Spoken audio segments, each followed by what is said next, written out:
Remember, like a couple months ago, John Voight had a plan to save Hollywood. What happened to his plan? We've got an update. This is from Variety.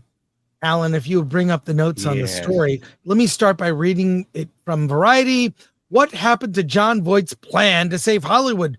Voight's partners are hopeful a federal film incentive will be introduced in Congress this year. And there's a photo of John Voight with, I assume that's at, I don't know, it's at a golf course somewhere at Mar-a-Lago. Trump is there. What's in this story? Let's hear it. All right. Well, in May, John Voight made headlines when he pitched current President Trump a plan to save Hollywood, warning the industry could go down the drain like Detroit. While Trump barely stirred controversy by threatening tariffs on foreign-made films, he quickly moved on, but discussions about bolstering U.S. film production have continued behind the scenes. Stephen Paul and Scott Carroll, independent producers working with Voight on the Make Hollywood Great Again initiative, say they're hopeful a federal film incentive will be introduced this year. Just because we might not see things in the press doesn't mean people aren't working hard behind the scenes, Paul explained, with Carroll adding that the goal is for a proposal to be introduced in a bipartisan fashion soon. The idea has long been championed by Hollywood unions as a way to counter foreign tax credits that have drawn productions overseas. While states like California, New York, and Texas have expanded incentives, no federal program exists yet. Democrats such as Representative Laura Friedman and Adam Schiff, current senator, are on board, but no Republicans have signed on, and Trump hasn't formally endorsed the plan. In the meantime, momentum has shifted for a smaller measure, the expansion of Section 181, a tax deduction for independent film producers, first passed in 2004. It lets investors immediately write off production costs up to $15 million or potentially 30 to 40 under the proposed changes. It's a beginning. You start somewhere, and it's a very good beginning. Industry leaders also want to revive Section 461, which allowed film companies to carry back losses up to 5 years, a key tool for businesses with uneven revenues that expired in 2022. While Trump's tariff idea hasn't resurfaced, Paul insists that former president is very behind bringing production back to America and seeing our businesses healthy. He stays committed to that. Well, I mean, look, they have tax incentives for various states. This would be a federal program to help productions. I mean, first of all, I think it sucks there's any aid whatsoever to film productions. You know, scale your budget for your movie to what the market bears. I think you're going to see, you'll see superhero movies are not going away, but the budgets for those movies are certainly going to shrink. But I'd like to just see what people respond to in the marketplace. We've seen how people respond to advertising, to comedy.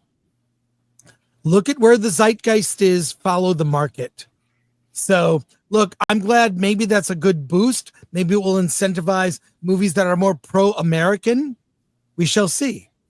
But what are your thoughts, Alan? Yeah, I don't like tax credits. I don't necessarily like federal tax incentives. What I do like, and I think the one thing that will bring production back to Hollywood is a reduction in regulations. Make it cheaper and make it easier to film your movie in Hollywood, in California, and the United States. You do that, you don't need to give tax credits. You don't need to give tax incentives. You know, just make it a simple process. It's not that complicated to shoot a film. You know, but it seems like it's just endless paperwork. You know, I look through some of these applications for tax credits. You know, you've got so much to submit regarding your production costs. Just make it easier. You know, if you have to hire the police to guard your thing, give a decent price. I don't know. I don't understand why we have to overregulate this industry if we care about it so much. Well, I hope it has a positive effect, and people can put aside maybe their what side of the aisle they happen to be on. They can set that Mhm. aside for the health of the industry. Yeah. Because, I want to see movie theaters survive. I want to see movies of all genres make a lot of money. I want to see a day like I remember in the 80s when I was in high school. I could go to the theater not even knowing what movie I wanted to see and pick one. A comedy, romantic comedy, a teen sex comedy, action comedy, an action movie with Stallone or Schwarzenegger, some sci-fi film. Those were few and far between back then. Now they're much more prevalent.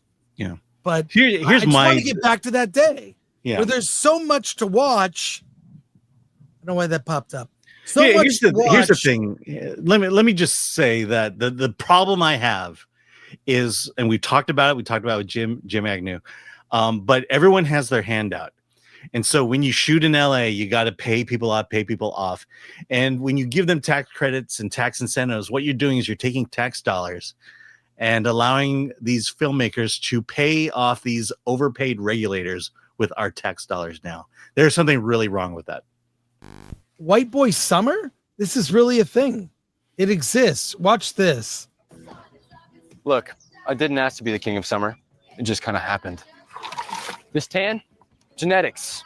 I just got my color analysis back. Guess what? Golden summer. Literally. I can't help it. Every time I drink a Dunkin' Golden Hour refresher, it's like the sun just finds me. So if sipping these refreshers makes me the king of summer, guilty as charged. This is a Dunkin' Donuts ad for a refresher? Golden Hour refresher. Only a Dunkin'. I want to tell people those things are terrible. It's basically sugar water, and it's not good for you. So I'm not recommending it, even though we showed the ad. Yeah. And we also know that Sydney Sweeney endorses Baskin Robbins. Frozen well, sugar. I like that, but I like ice cream.